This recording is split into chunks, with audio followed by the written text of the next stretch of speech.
chapter of Genesis gives what's been called the Table of Nations. And it's called that because of many of the names that we find here become the names in antiquity of the people who flow from them. So let's dive right into what will be one of our shorter studies in Genesis. And as I start, let me say that I'm going to read most of the many names here with an anglicized pronunciation. Placing the accent on the right syllable is always a dicey proposition when bringing words from native languages over into English. We dive in. Verse 1. Now this is the genealogy of the sons of Noah, Shem, Ham, and Japheth. And sons were born to them after the flood. The sons of Japheth were Gomer, Magog, Madai, Javan, Tubal, Meshech, and Tiras. You may remember Gomer. He was from Mayberry and had a TV show in the 60s. Okay, bad joke. The descendants of Japheth were the Indo-Europeans, settling a swath from India through Western Europe. Gomer was the ancestor of the Germanic tribes. Most of Western Europe flows from that stock. Magog, Tubal, and Meshech became the ethnic Russian peoples. Now, these ancient names find counterparts in the naming of cities and regions to this day. Magog was the medieval name for the Russians. Tobolsk, from the name Tubal, well, that's a city in Russia, and Meshech is the stock from which the word Moscow comes. From Madai came the ancient Medes, today the Iranians and Iraqis. Javan was the ancestor to the Greeks, whose tendency towards the mariner life is elaborated in verse 5 that we'll read in just a moment. Now, verse 3, the sons of Gomer were Ashkenaz, Riphath, and Togarmah. The sons of Javan were Elisha, Tarshish, Kittim, and the Dodanim. Better probably should be reading that as Rodanim. Verse 5, from these the coastland peoples of the Gentiles were separated into their lands, everyone according to his language, according to their families, into their nations. Now, linguists see a close connection between several of these names and both peoples and locations of the ancient world. Now we're going to read about the descendants of Ham, verse 6. The sons of Ham were Cush, Mizraim, Put, and Canaan. The sons of Cush were Seba, Havilah, Sabta, Raamah, Sabteca, and the sons of Raamah were Sheba and Dedan. Cush's descendants were many, moved in two directions. Some went east and founded Babylon, while others went south into Africa. Mizraim is another word for Egypt, while Put refers to Libya. Verse 8, Cush begot Nimrod. He began to be a mighty one on the earth. He was a mighty hunter before the Lord. Therefore it is said, like Nimrod, the mighty hunter before the Lord. And the beginning of his kingdom was Babel, Erech, Akkad, and Calneh, in the land of Shinar. From that land he went to Assyria and built Nineveh, Rehoboth, and Calah, and Resen between Nineveh and Calah. That is the principal city. Now this guy Nimrod is an interesting cat, though we can say little for certain about him. The text here singles him out as a notable among all the other names for his empire building. Verse 8 says that he began to be a mighty one on the earth. Probably better understood as he was the first of the mighty ones on the earth. And that, you may remember, harkens back to chapter 6, verse 4, where we read, there were giants on the earth in those days and also afterwards. Note that three-word phrase. When the sons of God came into the daughters of men and they bore children to them, those were the mighty men who were of old, men of renown. Now, you can go back to our study in chapter 6 to refresh your memory on that passage. We noted then that while all that took place before the flood and those people were wiped out, it's provocative that it says that the mighty ones who were also afterwards, that is, after the flood. It's probably safe to conclude that we're meant to understand Nimrod as the first of these post-flood mighty ones. The etymology of his name doesn't really help much as it's uncertain. Some scholars say that it's connected to the Hebrew verb marad, which means to rebel. The same word is used of him here in chapter 10 that's used of the mighty ones of chapter 6, Gibor.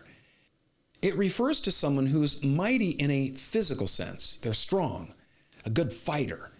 Champion is a good word for Gibor in the sense of someone who prevails in a physical contest.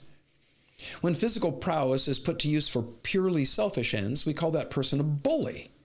If they dominate many others, well, we call that person a tyrant. As we read on in Nimrod's story, we conclude that's what we have, a tyrant who dominates others by intimidation and fear. The scholars have tried to connect Nimrod to various historical persons.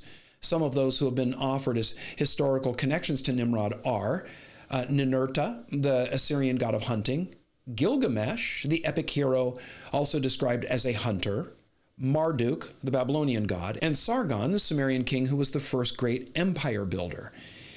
When it says in verse 9 that Nimrod was a mighty hunter, quote, before the Lord, don't read that as a positive. He wasn't before the Lord in the sense that he was in good standing with God. He was, if I can use a modern colloquialism, all up in God's face. It's a picture of defiant rebellion. By force of his oversized personality and overwhelming physical prowess, Nimrod became a tyrannical empire builder who led the construction not of 1, 2, nor even 3 major cities. He built 8.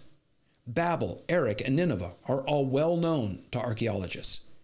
A massive body of myth and legend rose up around Nimrod, around his family, which became the basis for the false religion of Babylon that we will take a look at later in our story. Now, verse 13, Mizraim, that's the son of Ham, begot Ludim, Anamin, Lahaban, Naphtuhim, Pathrusim, and Casluhim, from whom came the Philistines and the Caphtorim. Canaan begot Sidon his firstborn, and Heth, the Jebusite, the Amorite, and the Girgashite, the Hivite, the Archite, the Sinite, and the Arvadite, the Zemarite, and the Hamarthite. Afterward, the families of the Canaanites were dispersed, and the border of the Canaanites was from Sidon, as you go down to Gerar, and as far as Gaza. Then as you go towards Sodom, Gomorrah, Admah, and Zeboim, as far as Lasha. These were the sons of Ham, according to their families, according to their languages, in their lands, and in their nations. And children were born also to Shem, the father of all the children of Eber, the brother of Japheth, the elder. The sons of Shem were Elam, that's the Persians, Ashur, that's the Assyrians, Arphaxad. These settled the top of the Persian Gulf and became the ancestors of Abraham. Lud, that's the Lydians of Asia Minor, and Aram, that's the Arameans, or later known as the Syrians. Verse 23, the sons of Aram were Uz, that's where Job was from, you may remember, Hul, Gether, and Mash. Arphaxad begot Salah, and Salah begot Eber. To Eber were born 2 sons. The name of the one was Peleg, for in his days the earth was divided, and his brother's name was Joktan. Joktan begat Almadad, Sheleph, Hazarmaveth, Jerah, Hadoram, Uzal, Diklah, Obal, Abimael, Sheba, Ophir, Havilah, and Jobab. All these were the sons of Joktan. Now, some scholars believe that Jobab is the same as Job, the one who wrote the book of Job, or is the subject of the book of Job. Verse 30, and their dwelling place was from Mesha as you go towards Saphar, the mountain of the east. These were the sons of Shem, according to their families, according to their languages, in their lands, according to their nations. Now, an interesting comment is made in verse 25 about Peleg, the son of Eber, and the brother of Joktan. It says that in his days the earth was divided. That most likely refers to the division of languages at the Tower of Babel that we read about in the next chapter. That took place at his birth, and so he was named after it. His name means division and is often used to describe the division that comes between those who speak different languages. In this chapter, the genealogy follows Peleg's brother, Joktan's line, who became absorbed in the work at Babel. In chapter 11, the genealogies of the Bible drop all lines save that of Shem through Peleg, who then leads to Abraham. Verse 32, these were the families of the sons of Noah, according to their generations, in their nations, and from these the nations were divided on the earth after the flood. So chapter 10 sets the scene for the events of chapter 11 and the confusion of languages that takes place at Babel. This chapter helps us see that when the different languages came on mankind, they were distributed according to family groups.